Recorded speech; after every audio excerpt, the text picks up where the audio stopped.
దేవుడైన యెహోవా ఆదామును ఏదోను తోటలో ఉంచినాక, ఏ వృక్షఫలమునైనా తిను, మంచి చెడులు తెలిపే వృక్షఫలం ఉంది ఈ తోటలో, అది తినవద్దని నిత్యముగా ఆజ్ఞాపించి, ఆ దినమున నువ్వు తిన్న దినమున, ఈ పండు నువ్వు తిన్న దినమున నిత్యముగా చచ్చుదువని దేవుడు ఆజ్ఞాపించాడండి. ఆ తర్వాత ఆదాము ఒంటరిగా ఉండటం మంచిది కాదని దేవుడు తనకు సహాయముగా ఒక స్త్రీని కావాలని నిర్మించాలని అనుకున్నాక, దేవుడు ఆదాముకు గాఢ నిద్ర కలగజేసి తన పక్కటెముకలలో ఒక ఎముకను తీసుకొని, ఆ ఎముక తీసినాక మోసంతో తన పక్కటెముకలో మోసమును పూడ్చి గాఢ నిద్ర నుంచి మెలకువ కలగజేశాడు ఆదాముకు.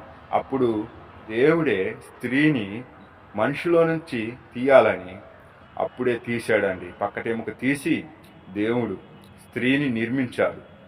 అప్పుడు ఆ స్త్రీని ఆదాము యొద్దకు తీసుకొచ్చి, ఆదాము ఇదిగో స్త్రీ అని చెప్పినాక, ఇది నా ఎముకలో ఒక ఎముకై నా మాంసములో మాంసమైంది కనుక ఇది పేరు నారి అని ఆదాము పేరు పెట్టాడండి. మొదటగా ఆదాము భార్య పేరు నారి, అవ్వ కాదు. అవ్వ దేవుడు పెట్టాడు అవ్వ అని పేరు. మొదటగా నారి అని పిలువబడిందండి. దేవుడు తల్లి తండ్రిని విడిచి వీరిద్దరూ ఏక శరీరమై ఉందురని దేవుడే మంచిదని ఆలోచించి వారిద్దరిని ఏక శరీరముగా చేశాడండి. తల్లిదండ్రులను విడిచినాక, మనం వివాహము చేసుకున్నాక తల్లిదండ్రులను విడిచి ఇద్దరం ఏక శరీరమై ఉంటారుగా భార్యాభర్తలు. అలాగే దేవుడు మొదటిలోనే ఇలాగ చేశాడు.